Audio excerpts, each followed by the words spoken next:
Hi, I'm Jyoti Gasaura and I work in presenting for SB Shop, which is a marketplace for sustainable and inclusive brands. And today I have lovely Debra Ruh, and she is a disability inclusion strategist, an advocate, a market influencer, a published author, branding expert, and internationally recognized keynote speaker. So, Deborah, you are all of these titles. And I want to know a little bit more about some of these various roles that you have yourself under, and also your connection to the SB Shop. So, if you could tell us more, that would be lovely. Yes, and thank you so much for inviting me to be on the show.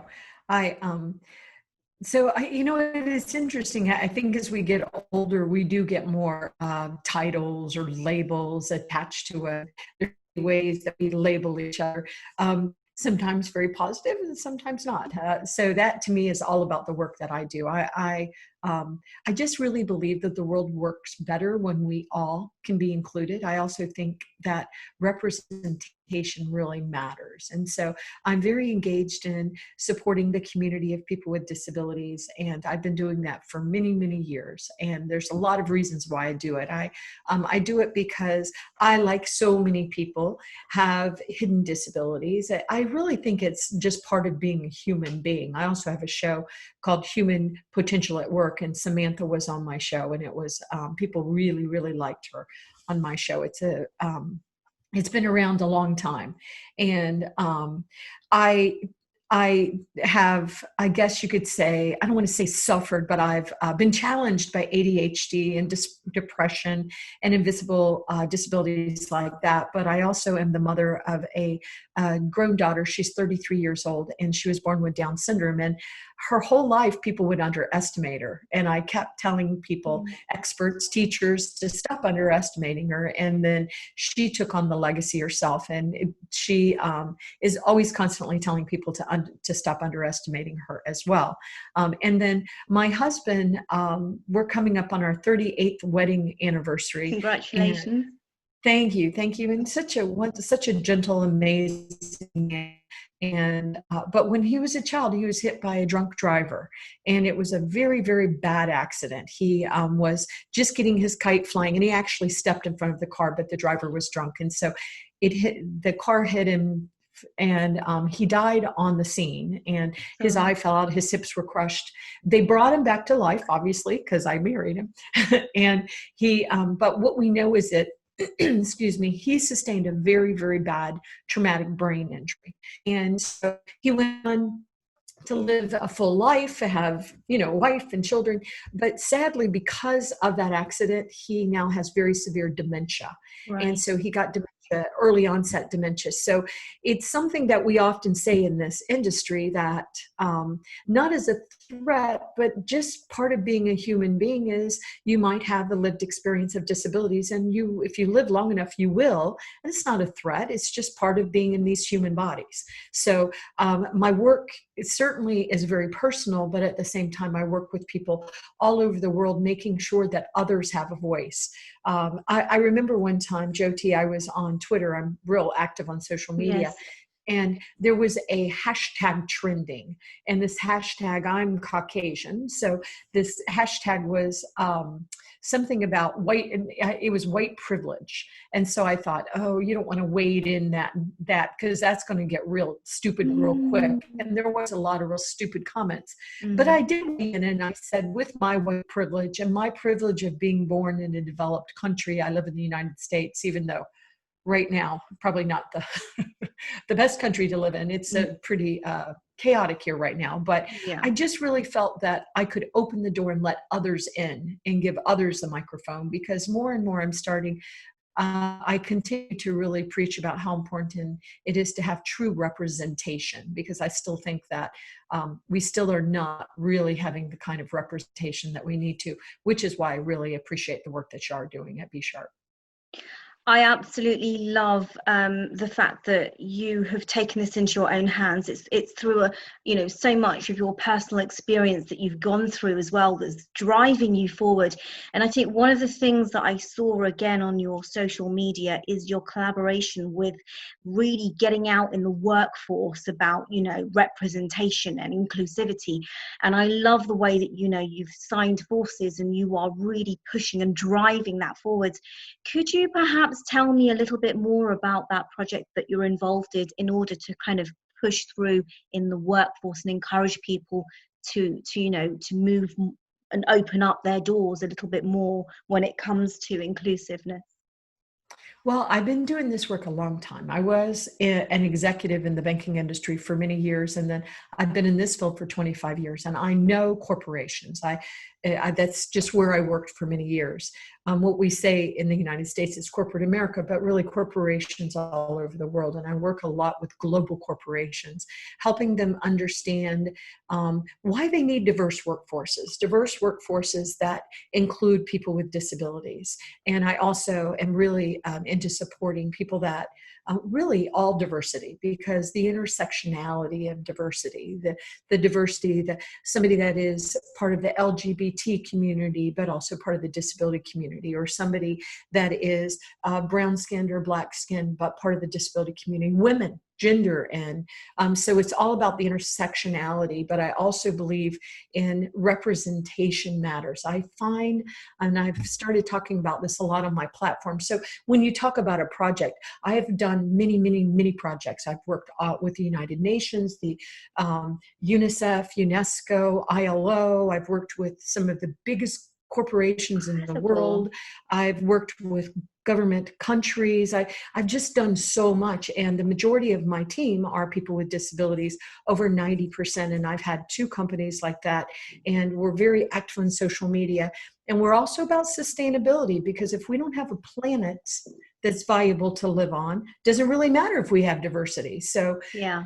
Sustainability tied to inclusion and making the world a better place for everything else. But I would say the thing that I'm talking about the most right now is it seems like still when we're talking about, for example, people with disabilities, Yes. it's often people like me that are talking about disabilities, people of a certain age, white people. And by the way, we need me talking. Well, I am part of this community, but I do still think representation matters. And we need to see more people where, assuming you can see them, as soon as you see them, assuming you can see in the traditional way, you know exactly what we're talking about. Where instead of me saying, well, let me tell you why I'm here today, I'm here to talk about disabilities, when I don't look like what somebody would think as a person with a disability.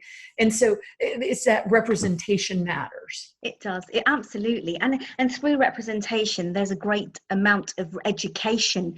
People are understanding a lot more rather than judging. So there's so much work that you're doing behind the scenes as well.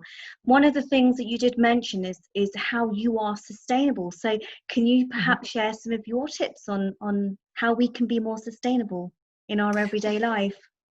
Well, I work a lot, once again, with global corporations, and I'm always encouraging them to do the right thing by our planet, by the people, by the inhabitants of the planet. So if you've got this technology, great. We'll have to make sure this technology is technology for all, technology for good. Make sure that your technology is supporting climate change and climate action, really. And so I'll give you an example. We work with an organization, a global organization, Huawei, and they have done some amazing things with their old equipment that typically would go into a landfill. Instead, they've used it to put technology together and put it up in the trees in Costa Rica and Africa, for example, and with solar panels and old technology and pulling everything together, connectivity. They're actually listening to the forest. And so they're listening for chainsaws, for example, for illegal logging not lobbying, illegal logging.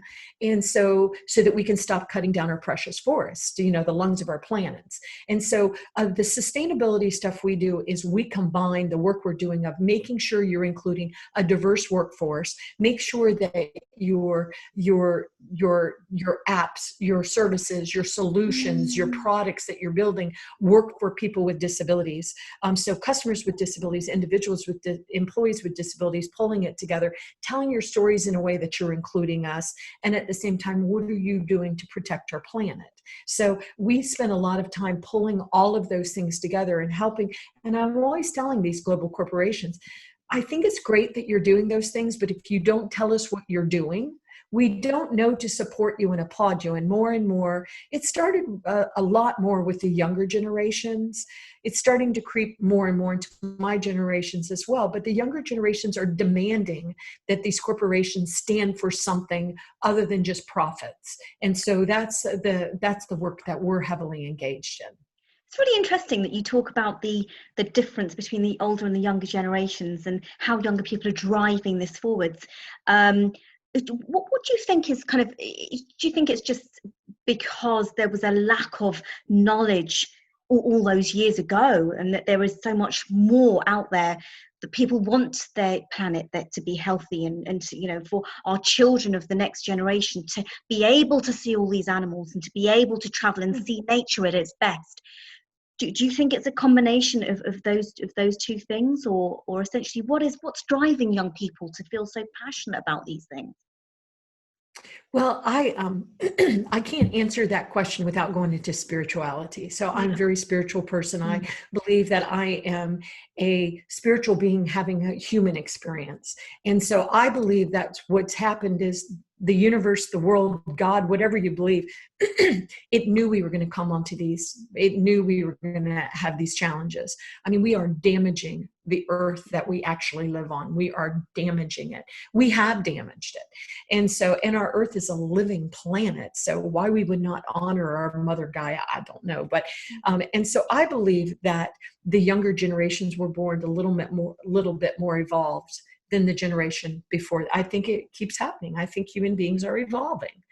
And we've seen this. This is science. And so I believe a lot of the younger people that are coming in now, my children are the last part of the millennial. They're the very end of the millennials, and the generations, now being born, and the younger, the Gen Zs and Xs, I should say the Gen Zs and Ys. It gets so confusing, all these generation things. But the people, I'm going to say this differently.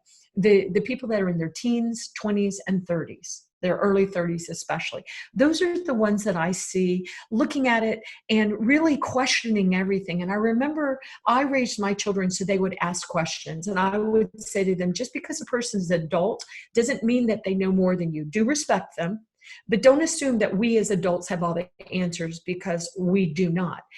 And I think the younger generation has started saying, but wait a minute, it doesn't make sense what you're doing. And they've been doing this. The people that are in their 30s started it, and it keeps going and going. And now, we have people that are advocates when they're 11 and 10 and 12. Yes. So I believe this is something that the world has done to protect I think, to protect yourselves. And then you get into all the spirituality and stuff, but I don't know how you can go outside and look up at the sky or look up when there's a thunderstorm and not believe that there's something bigger than us here, and that we need to protect it. And we need to stop assuming people don't matter because they're from the wrong country, because they speak the wrong language, because they love the wrong person, because they're in a wheelchair, whatever your excuse is. Ridiculous. We're souls having human experience, and we need to honor our planet and each other. What a wonderful, wonderful message, that we need to honor our planet. And I think that is really fundamental, and that's key to us also taking that responsibility. I think is a big thing. People need to take responsibility for their actions. There's been so much of whatever happens, or let things be. And now, it's come to a point where we have to, as individuals, as corporations, as companies, we have to make an effort, and it's not just an individual thing, globally we've got to come together. And I think what you've mentioned is it's just outstanding, the work that you're doing, Deborah. I mean, I wanted to ask the last question, which is your favorite life quotes. And I know this might sort of tie into what you mentioned before, but what is your favorite life quote and your motto, and why? Well, thank you. I love all the questions you're asking. You're a very good interviewer. Thank you. You know, I just think we have to wake up. We have to wake up. And it's, you know, it's very intense energy right now. It's overwhelming. And sometimes, and I've never really been like this, but I don't want to get out of bed often in the mornings. And I love the work I do. I love the work I do, but the energy is so intense right now. And you can see all the disclosure happening. And, you know, here in the States, we're fighting about who the next president is going to be. And I'm sorry, but I do not want President Trump for another term. I didn't want him the first time, only because anybody that would talk about women the way somebody would, or make fun of people with disabilities, that's just not my cup of tea. But I think people need to wake up, and they need to stop thinking it's somebody else's job to fix things. I also think it's very important that people of my age, the baby boomers, I'm a younger baby, 61, and the youngest baby boomers are 56 or older. And I just think it's really important that we make sure that the younger people are able to come and their voices are heard, and we don't discount what they're saying. And I see too much of that still. I see too much of the older generation saying, you know, well, sit down, be quiet. Oh, we'll tell you what to think. No, I don't think that we can do that anymore. We really need to honor that people have something to say no matter what age they are. And that's one thing, once again, I always taught my children. I remember I just taught it because as a child, I thought adults knew everything. You were like that, Jody, but I just thought they knew everything. But I soon realized that we're all figuring it out together, and we should honor each other, and we should support each other. I'm a very big supporter also of younger women, because I think it's very important that we all support others' causes. And sometimes, and I also want to say this, Jody, I think that the days of it's all about me, ego, ego, ego, ego, I don't think the world works that way anymore. I think it can't, you know, let's take care of ourselves, let's eat right, let's be healthy. But this is about what can we do as a collective to help save our world, save our planet. It sure seems like nothing else could be more important than that. And to value our diversity. How beautiful that we're diverse. I mean, I'm, you know, 61 years old with gray hair and purple. Yes. But I wanted to put purple in my hair because I'm tired of hearing 60's the new 20. Yes. No, it's not. Yes. This is how you feel. This is how you feel great in yourself, and you just want to feel accepted for who you are. As in myself, you know, 40s, vitiligo, which is quite apparent as I'm talking to you, comfortable in my skin, and this is me, you know. And I absolutely think your messages are so powerful. I think if anyone out there is watching this video today and they would love to feel you know, that they want to gain more exposure, they want to know more about Deborah, where can they find out about you? What are your social media handles? Well, I'm consistent, which I would recommend for everybody to be as a brander. I'm consistent across the social media. It's Debra Ruh, Debraruh. And so I'm on LinkedIn, I'm on Twitch, I'm on Instagram, on YouTube, Debra Ruh Global.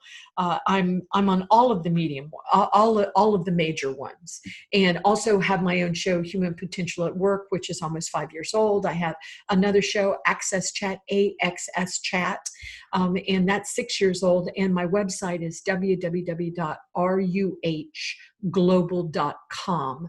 And it's all about sharing the success stories, allowing others. I'm just really blessed at this point in my career. I have a big network. I have a lot of followers. I have a lot of people that are listening to what I have to say. And all I'm saying, I think, is what others are saying, is that let's wake up, let's support each other, let's really believe in each other, and let's help each other more, instead of it only being about me, me, me. What can I do to help you, Jody? What can I do to help others? So I think I think that's where we're moving to now. I think we're evolving. It's messy business is evolving, but I think we're evolving into a So better place for all people and the planet. a very positive message that you're giving out to us, that we are moving. We need to collaborate more together. We Yes, need to yes, work together, and we need to, you know, really communicate and work as a force together, yes, unitedly. yes. It's And the only way we'll do this. It's the only way. Doesn't yes, everybody see that? It's the only way forward. It's Deborah, not okay. Yeah. it's not. No, it's not okay. And things have got to change. And Yes. you know, with all the work that you're doing, you're an absolutely amazing advocate. I just would love to thank you today for your time, for sharing all of your, you know, your journey with us and what you are doing. I know so many people are going to find your know, your story today on Instagram absolutely inspirational, and they will be following you. So thank you for following all the links, and all the links for Deborah will be underneath the YouTube video below. Thank you very much for joining us today, Deborah. Thank you Thank so you. much. I appreciate your work.